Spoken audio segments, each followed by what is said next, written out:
Hello students, last lecture में हम exercise 1.1 के क्वेश्चंस डिस्कस कर रहे थे, उसी को कंटिन्यू करेंगे। Question number 10 is show that scalar triple product LMN into scalar triple product ABC is equals to determinant L dot A, L dot B, L dot C, M dot A, M dot B, M dot C, N dot A, N dot B, N dot C। हमें show करना है कि ये दो scalar triple product है, इनका अगर हम मल्टीप्लिकेशन करें तो वो इस डिटर्मिनेंट के इक्वल आएगा। LMN ABC वेक्टर्स हैं, तो हमने इनको एज्यूम कर लिया। Late vector L B L1i, L2j, L3 के। वेक्टर M ले लिया हमने M1i, M2j, M3 के। वेक्टर N ले लिया N1i, N2j, N3 के। इसी तरह से वेक्टर A हमने एज्यूम कर लिया A1i प्लस A2j, A3 के। Late vector B B B1i, B2j, B3 के। And let vector C be C1i, C2j, C3 के। ये हमने वेक्टर्स एज्यूम कर लिए। Now scalar triple product LMN को हम डिटर्मिनेंट फॉर्म में इस तरह से लिख सकते हैं। सबसे पहले L वेक्टर के कंपोनेंट, L वेक्टर के कंपोनेंट है L1, L2, L3। This M vector के component M1, M2, M3। Then N vector के कंपोनेंट्स N1, N2, N3। इसी तरह से हम स्केलर ट्रिपल प्रोडक्ट ABC लिख सकते हैं। सबसे पहली रो में A वेक्टर के component, then second row contains component of B vector, and third row C is equals to C1, C2, C3. Now this product can be written as this. हमें ये product find out करनी है, हमने यहाँ values रख दी। अब अगर हम डिटर्मिनेंट के रोज़ और कॉलम को इंटरचेंज कर दे तो डिटर्मिनेंट की वैल्यू पे कोई इफेक्ट नहीं पड़ता। हमने यहाँ इस डिटर्मिनेंट का ट्रांसपोज ले लिया। नाउ अब हम इन डिटर्मिनेंट का प्रोडक्ट करेंगे। जब प्रोडक्ट करोगे L1 A1, L2 A2, L3 A3, ये टर्म आ जाएगी। Then L1 B1, L2 B2, L3 B3, ये term. Then L1 C1, L2 C2, L3 C3, this term. Then M1 A1, M2 A2, M3 A3, this one. M1 B1, M2 B2, M3 B3, this term. Then M1 C1, M2 C2, M3 C3, this term. Again here this, आप product कर लेंगे। Now अब L vector और A vector, अगर हम इन दो vector का डॉट प्रोडक्ट ले, L vector dot A vector, वो हमारा किसके इक्वल होगा? I के साथ जो है L1 है और यहाँ पर A1 है, उनका प्रोडक्ट हो जाएगा L1 A1, देन L2 A2 plus L3 A3। I वाली टर्म्स का मल्टीप्लिकेशन होगा, J वाली टर्म्स का मल्टीप्लिकेशन होगा, K वाली टर्म्स का मल्टीप्लिकेशन होगा। ये हमारा डॉट प्रोडक्ट रहता है कि नहीं दो वेक्टर का। सो यहाँ पर जो हमारी फर्स्ट टर्म है ये हमारी L और A का डॉट प्रोडक्ट है। इसी तरह से जो ये टर्म है, this is dot product of L and B, and this is dot product of L and C। This is M dot A, this is M dot B, and this is M dot C। This is N dot A, N dot B, N dot C। यही हमने prove करना था। Next question करेंगे। Let A B C be three non zero vectors if A dot B cross C equals to zero, that is scalar triple product ABC is zero and B and C are non parallel, then prove that A equals to lambda B plus mu C where lambda and mu are some scalars. हमें A B C तीन non zero vectors given हैं, साथ हमें ये भी given है कि scalar triple product ABC का ज़ीरो है। हमें प्रूव करना है A equals to lambda B plus mu C। किसी भी वेक्टर को हम, यहाँ पर A हमारा B और C के लीनियर कॉम्बिनेशन में है, किसी भी वेक्टर को हम किसी दूसरे वेक्टर्स के लीनियर कॉम्बिनेशन में तभी लिख पाते हैं अगर A हमारा B और C के प्लेन में लाई करे। ये हमारा कुछ B वेक्टर होगा, ये कुछ C वेक्टर होगा। हम A वेक्टर को लिखना चाह रहे हैं B और C के लीनियर कॉम्बिनेशन में, इन्हीं का कॉम्बिनेशन है। This is called linear combination. अब A वेक्टर को B और C के लीनियर कॉम्बिनेशन में लिखना चाह रहे हैं, ये दिखाना है हमने। और किसी भी वेक्टर को आप किसी दूसरे वेक्टर्स के लीनियर कॉम्बिनेशन में तभी दिखा पाते हो अगर A वेक्टर भी उसी प्लेन में लाई करे। तो ये प्रूव करने के लिए हम ये शो कर देंगे कि वेक्टर A जो है हमारा B और C के प्लेन में लाई कर रहा है, मीन्स ये तीनों A की प्लेन में लाई कर रहे हैं। नाउ हमें ये प्रूव करना है A equals to lambda B plus mu C. इसको प्रूव करने का मीनिंग क्या है? इसका मीनिंग ही यही है कि ए हमारा बी और सी के प्लेन में लाई कर रहा है। कोई भी वेक्टर जब दूसरे वेक्टर्स के प्लेन में लाई करता है तो उस वेक्टर को हम उनके लीनियर कॉम्बिनेशन में लिख सकते हैं। Now it is given that A dot B cross C is 0 means A हमारा परपेंडिकुलर है बी क्रॉस सी के। इट मीन्स ए हमारा लाई कर रहा है बी और सी के प्लेन में। दो वेक्टर्स का डॉट प्रोडक्ट 0 होने का मीनिंग क्या रहता है कि ए परपेंडिकुलर है बी के, यही मीनिंग रहता है। अब ए परपेंडिकुलर है बी क्रॉस सी के, ए वेक्टर बी क्रॉस सी के परपेंडिकुलर है और बी क्रॉस सी वेक्टर किसके परपेंडिकुलर होता है? बी और सी के। सपोज ये बी वेक्टर है, ये सी वेक्टर है, बी क्रॉस सी क्या रहता है? इन दोनों के परपेंडिकुलर रहता है। दिस इज़ बी क्रॉस सी। ये आप सब जानते हैं कि जिन दो वेक्टर का क्रॉस उन दोनों वेक्टर्स के ही परपेंडिकुलर होता है। अब हम यहाँ से ये कह रहे हैं क्योंकि दो वेक्टर का डॉट प्रोडक्ट 0 है, इट मीन्स दोनों वेक्टर परपेंडिकुलर है। ये हमारे पास रिजल्ट होता है, ये हमने यहाँ अप्लाई किया। यहाँ पर एक वेक्टर ए है, दूसरा वेक्टर बी क्रॉस सी है। इन दो वेक्टर का डॉट प्रोडक्ट 0 है, इट मीन्स ए परपेंडिकुलर है बी क्रॉस सी के। हमें पता है बी क्रॉस सी तो बी के भी परपेंडिकुलर होता है, सी के भी परपेंडिकुलर होता है। अब हम यहाँ कह रहे हैं बी क्रॉस सी ए के भी परपेंडिकुलर है, इट मीन्स ए भी कहीं यही लाई कर रहा होगा इसी प्लेन में। बी क्रॉस सी हमारा हमें पता है बी के भी परपेंडिकुलर होता है, सी के भी परपेंडिकुलर होता है और यहाँ से हम क्या कह रहे हैं बी क्रॉस सी ए के भी परपेंडिकुलर है, इट मीन्स ए भी इसी प्लेन में लाई कर रहा होगा। सो हमने लिख दिया ए लाई कर रहा है बी और सी के प्लेन में।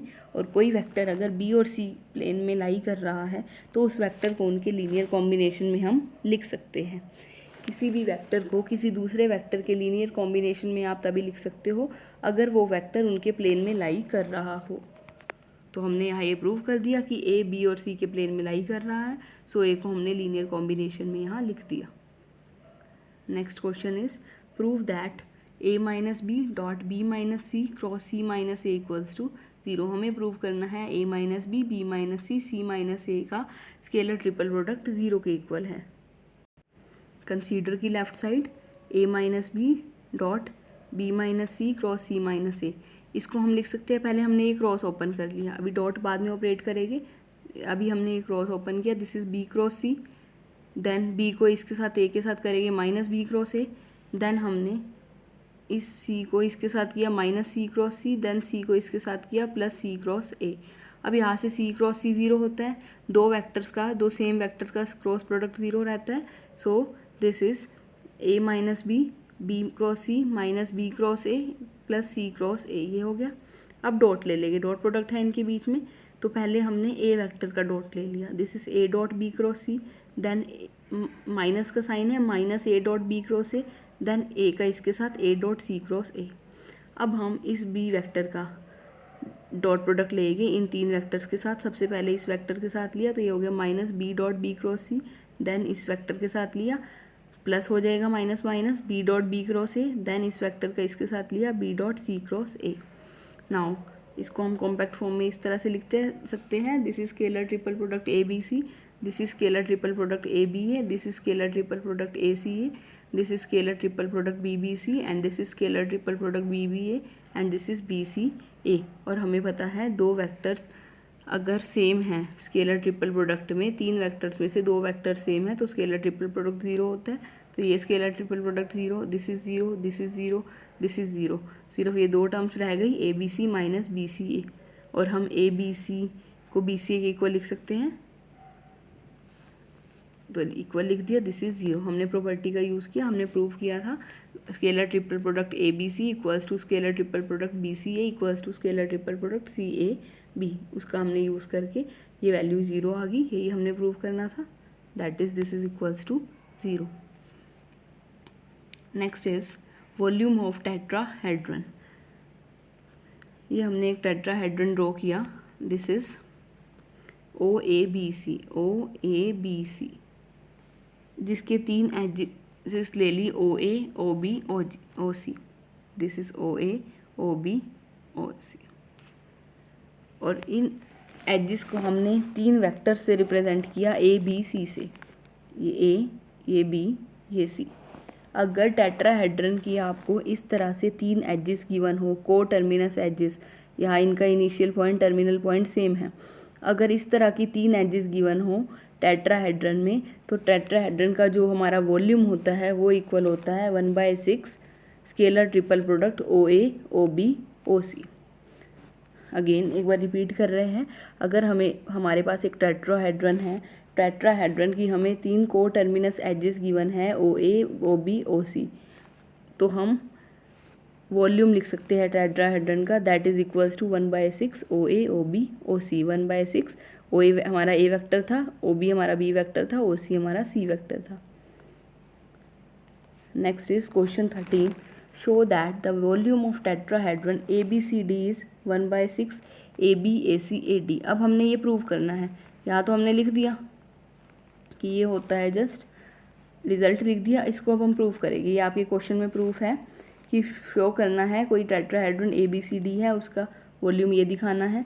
फिर उसके बाद नेक्स्ट पार्ट है, नेक्स्ट पार्ट हम बाद में करेंगे। सबसे पहले हम ABCD टेट्राहेड्रन का वॉल्यूम फाइंड आउट करेंगे। ये हमने एक टेट्राहेड्रन ले लिया ABCD और इसकी कोटर्मिनस एजेस AB AC AD ये ले ली। वॉल्यूम ऑफ टेट्राहेड्रन एक्चुअल में क्या होता है, एरिया ऑफ बेस ट्रायंगल, ये जो बेस ट्रायंगल है ABC, और जो हमारी हाइट होती है इस D पॉइंट की। टेट्राहेड्रन आपको हमने सॉलिड ज्योमेट्री में भी डिस्कस किया था उसका स्ट्रक्चर। टेट्राहेड्रन आपके 4 ट्रायंगल्स होते हैं, 4 फेसेस होते हैं टेट्राहेड्रन के। जो ये हमारा बेस फेस है, ये एरिया और जो इसकी हाइट होती है, इनका प्रोडक्ट अगर हम कर ले इंटू 1/3, वो हमारा होता है वॉल्यूम ऑफ टेट्राहेड्रन। अब किसी ट्रायंगल का एरिया, सपोज हमारे पास ये पैरेललोग्राम है, हमने पैरेललोग्राम का एरिया की बात की थी। सपोज ये पैरेललोग्राम है, इसकी एक साइड A वेक्टर है, एक साइड B वेक्टर है, तो जो पैरेललोग्राम का एरिया होता है वो हमारा क्या होता है, A क्रॉस B, ये डिस्कस किया था हमने। और अगर हम इस ट्रायंगल के एरिया की बात करें, ये ट्रायंगल पैरेललोग्राम का एरिया तो A क्रॉस B वेक्टर रहता है, और जो ये ट्रायंगल होता है उसका एरिया होता है 1/2 A क्रॉस B। ये आप 12th में डिस्कस स्टडी करके आए हुए हैं रिजल्ट, अब इसका हम यूज़ करेंगे। अब वॉल्यूम ऑफ टेट्राहेड्रन हमें पता है इसके इक्वल होता है बेस एरिया इंटू हाइट। अब यहाँ पर एरिया ऑफ ट्रायंगल ABC क्या होगा, ये क्या है, ट्रायंगल है। ट्रायंगल के एरिया को क्या लिख सकते हो आप, half of area of parallelogram, जिसकी 2 एजेस ये ले लिया आपने। अगर आप इससे एक पैरेललोग्राम फॉर्म कर ले, देखो ये 2 एजेस हैं, हम ABC ट्रायंगल की बात कर रहे हैं, ठीक है। यहाँ पर ये 2 एजेस हमें नोन है, ये वेक्टर गिवन है, ये वेक्टर गिवन है।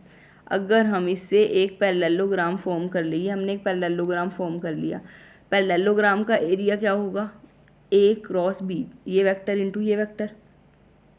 अब ये जो ट्रायंगल है हमें इसका एरिया चाहिए, इसका एरिया क्या होता है, हाफ ऑफ पैरेललोग्राम, तो हमने लिख दिया हाफ ऑफ पैरेललोग्राम। ट्रायंगल का एरिया हाफ ऑफ पैरेललोग्राम होता है, जिसकी एजेस है AB AC। अब ये हमने 1/2 आउटसाइड ले लिया 1/6, और ये रह गया remaining area of parallelogram into height. हमने वॉल्यूम ऑफ पैरेललोपिपेड डिस्कस किया था, वॉल्यूम ऑफ पैरेललोपिपेड क्या था, area of parallelogram into height. So अब ये एरिया ऑफ पैरेललोग्राम है इनटू हाइट है, तो ये क्या बन गया, वॉल्यूम बन गया पैरेललोपिपेड का। और वॉल्यूम ऑफ पैरेललोपिपेड किसके इक्वल था, स्केलर ट्रिपल प्रोडक्ट। हमने वॉल्यूम ऑफ पैरेललोपिपेड लास्ट वीडियो में डिस्कस किया था, जब हमने ज्योमेट्रिकल इंटरप्रिटेशन स्टडी की थी स्केलर ट्रिपल प्रोडक्ट की, वहाँ पर हमने वॉल्यूम डिफाइन किया था, वॉल्यूम ऑफ पैरेललोपिपेड, अगर आपके पास को टर्मिनस एजेस हैं। अब यहाँ पर हमें पता है area into height, area of parallelogram into height हमें क्या दे देता है, वॉल्यूम, और वॉल्यूम हमें पता है क्या होता है, scalar triple product AB AC AD, यही हमने प्रूव करना था। अब जो नेक्स्ट पार्ट है, हमें शो करना है टेट्राहेड्रन इन पॉइंट से जो बन रहा है, हमें उसका वॉल्यूम फाइंड आउट करना है। इन पॉइंट से बन रहा है मीन्स एक पॉइंट हमारा यहाँ पर ये जो 4 पॉइंट्स है, एक पॉइंट 111 होगा, एक पॉइंट ये होगा, एक पॉइंट ये होगा, एक पॉइंट ये होगा। ये जो 4 पॉइंट्स है ये हमें गिवन है। जब भी पॉइंट्स गिवन हो, आपको वॉल्यूम निकालना हो या स्केलर ट्रिपल प्रोडक्ट निकालना हो, आगे एक्सरसाइज में कुछ क्वेश्चंस है, आपको पॉइंट्स गिवन है, आपको कोप्लेनर प्रूव करना है। कोप्लेनर प्रूव करने का मीनिंग क्या है, आपको स्केलर ट्रिपल प्रोडक्ट 0 करना है। आपको यही से आइडिया हो जाएगा, अगर 4 पॉइंट्स गिवन है तो आपने स्केलर ट्रिपल प्रोडक्ट कैसे निकालना है। यहाँ पर 4 पॉइंट्स गिवन है। अगर हम इनके पोजीशन वेक्टर की बात करें, पोजीशन वेक्टर क्या होता है, O पॉइंट से डिस्टेंस OA, ओ बी, ओ सी, ओ डी। ओ क्या है? ओरिजिन, कहीं भी हो सकता है। तो ये जो पॉइंट्स गिवन हैं तो हम इनसे पोजीशन वेक्टर लिख सकते हैं। ओ ए क्या होगा? आई प्लस जे प्लस के। ओ बी क्या होगा? 2i प्लस जे प्लस 3k। ओ सी होगा हमारा 3i plus 2j plus 2k। और ओ डी होगा हमारा 3i 3j 4k। अगर हमारे पास 4 पॉइंट्स हैं तो हम वहाँ से पोजीशन वेक्टर्स लिख सकते हैं। हमने एक वेक्टर लिख लिया आई जे के। इससे जो वेक्टर बनेगा ओ बी वो हमने लिख लिया 2i प्लस जे प्लस 3k। इसी तरह से इसको वेक्टर की फॉर्म में लिख सकते हैं। अब अगर हमारे पास ओ ए हो, ओ बी हो, ओ सी हो, ओ डी हो तो हम ए बी लिख सकते हैं। A B is O B minus O A. हमने कल लास्ट वीडियो में डिस्कस किया है ट्रायंगल ला से ए बी को हम लिख सकते हैं ओ बी माइनस ओ ए। और ओ बी हमारा है दिस, ओ बी हमारा यहाँ से बनेगा 2i प्लस जे प्लस 3k। और ओ ए हमारा यहाँ से i प्लस जे प्लस के। सब्ट्रैक्ट कर दिया, ये आ गया।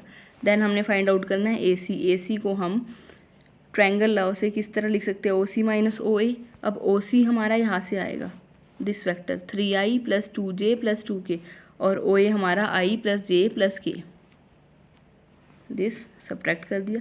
इसी तरह से ए डी लिख दिया ओ डी माइनस ओ ए। अब ये हमारे पास वेक्टर्स आ गए, 3 वेक्टर्स आ गए। अब 3 वेक्टर्स है तो हम इससे वॉल्यूम ऑफ टेट्राहेड्रन लिख सकते हैं। Volume of tetrahedron is this 1/6 A B A C A D scalar triple product. A B A C A D का स्केलर ट्रिपल प्रोडक्ट हम लिख सकते हैं।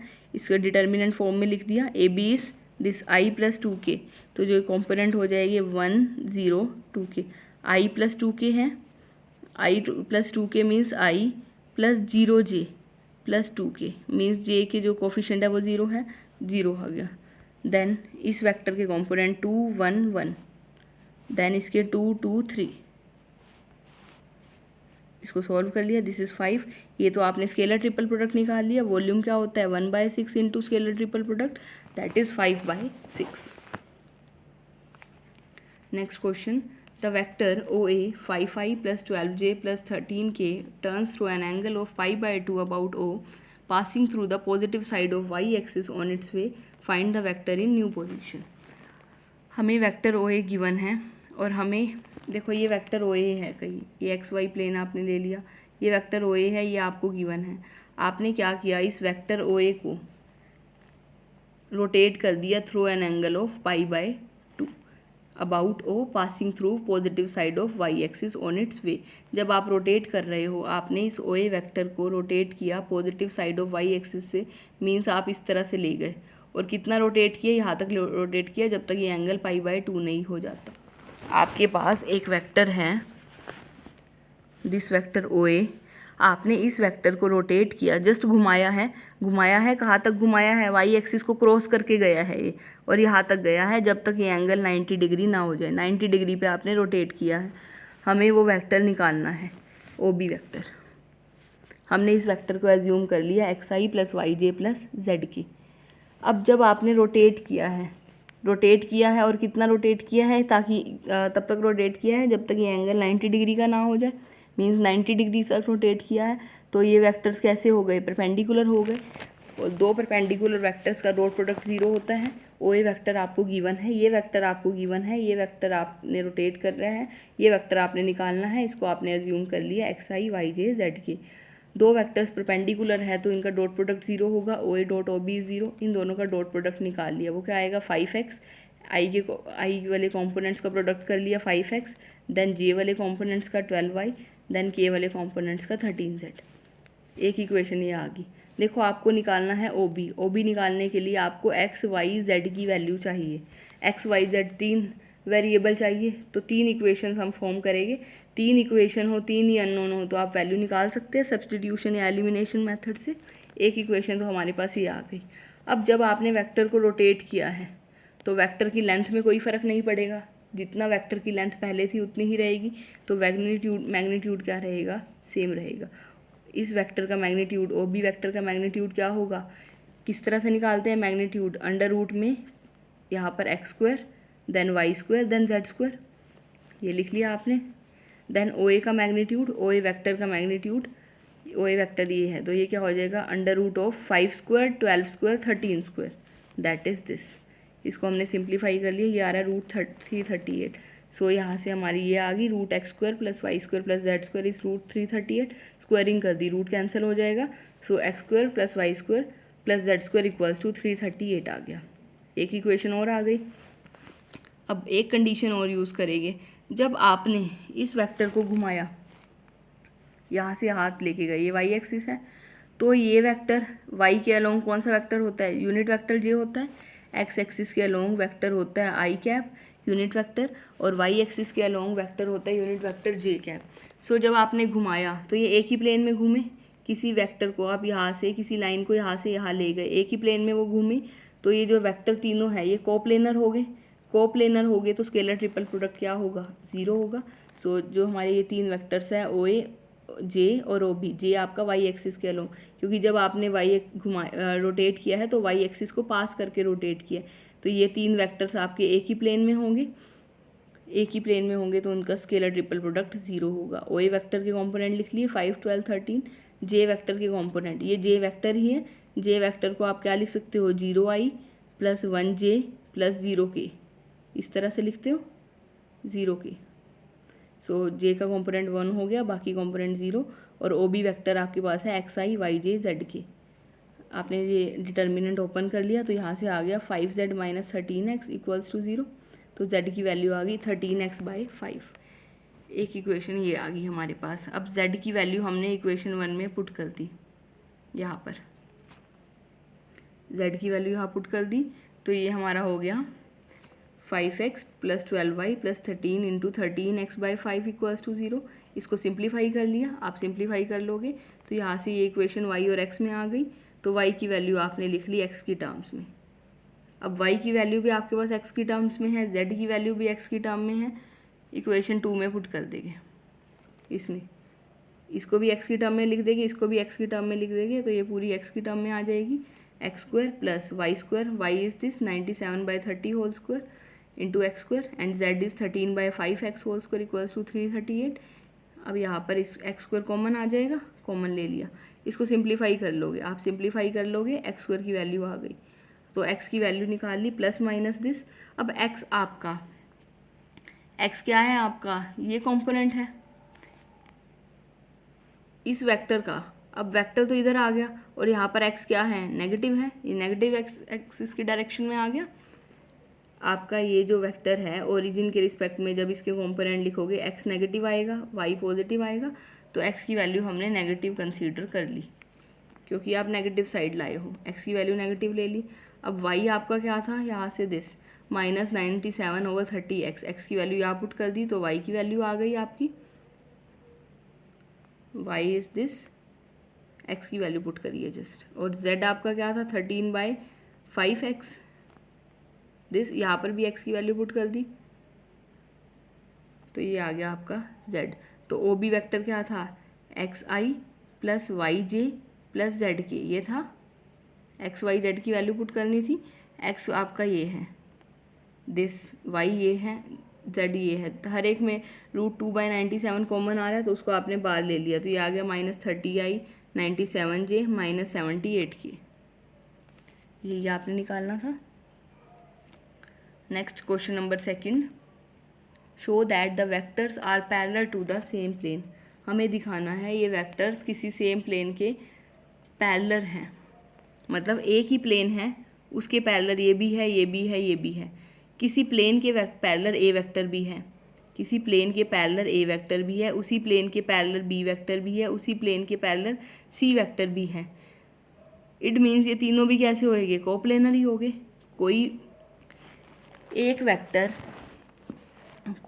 वेक्टर एक प्लेन के पैरेलल है, ये वेक्टर सपोज ये प्लेन के पैरेलल है, ये दूसरा वेक्टर भी इसी प्लेन के पैरेलल है, ये तीसरा वेक्टर भी इसी प्लेन के पैरेलल है। इट मीन्स ये तीनों भी क्या होंगे, कोप्लेनर। अगर हमने ये प्रूव करना है ये तीनों सेम प्लेन के पैरेलल है तो हम ये प्रूव कर दें कि ये तीनों भी सेम प्लेन में लाई कर रहे हैं, ये तीनों भी प्लेनर हो जाएंगे। तो हमें यहाँ पर ये प्रूव करना है कि ये वेक्टर सेम प्लेन के पैरेलल है, तो हम यहाँ पर ये दिखा देंगे कि तीनों एक ही प्लेन में लाई कर रहे हैं, तभी ऐसा पॉसिबल है। और तीनों एक ही प्लेन में कब लाई करेगी, अगर स्केलर ट्रिपल प्रोडक्ट ज़ीरो हो जाए। तो यहाँ पर हमने scalar triple product find out कर लिया, वो ज़ीरो आ गया। देखो तीन वेक्टर्स किसी सेम प्लेन के पैरेलल कब हो गए, ये कोई सेम प्लेन है, इसके पैरेलल तीन वेक्टर्स कब हो गए, अगर ये भी एक ही प्लेन में लाई करे तभी ऐसा पॉसिबल है।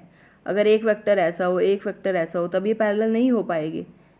ये वेक्टर भी इसके पैरेलल है, ये वेक्टर इसके पैरेलल नहीं हो पाएगा। ये तभी पॉसिबल होगा अगर तीनों वेक्टर भी एक ही प्लेन में लाई करे। सो हमने तीनों वेक्टर को एक ही प्लेन में प्रूव करने के लिए स्केलर ट्रिपल प्रोडक्ट को ज़ीरो दिखा दिया। Thank you. नेक्स्ट लेक्चर में हम नेक्स्ट एक्सरसाइज स्टार्ट करेंगे।